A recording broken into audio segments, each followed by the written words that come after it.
নমস্কার, চলুন আজ বানাই এঁচোড়ের বিরিয়ানি। তো এঁচোড়টাকে কেটে নিতে হবে, আর আলুও একটা নিয়ে 2 পিস করে নিলাম। আলুটাকে ছাড়িয়ে 2 পিস করে নেওয়া হলো।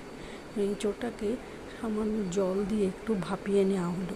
দিয়ে ভাপানো এঁচোড়টাকে ময়দা কোটেড করে ওটাকে কড়াইয়ে তেল গরম করে প্রথম হালকা আছে এঁচোড়টাকে ভেজে নিয়ে আলুটাও ভেজে নেব, অল্প একটু পেঁয়াজ ভেজে নিয়ে ইন্ডিয়া গেট বিরিয়ানি মশলাটা দিয়ে ভালো করে কষিয়ে যখন তেল ছাড়া হবে তখন 1/2 কাপ দুধে স্যাফরন দিয়ে মাঝখানে দিয়ে তার উপরে ইন্ডিয়া গেটের যে বিরিয়ানির চালটা 75% ভাতটাকে বানিয়ে ওর উপরে সুন্দরভাবে কোটেড করে দিতে হবে। ঢেকে দিয়ে দমে 20 মিনিট মতো বসিয়ে রাখবেন। একটা তাওয়ার উপরে পুরো বিরিয়ানির হাঁড়িটা বসিয়ে রাখুন।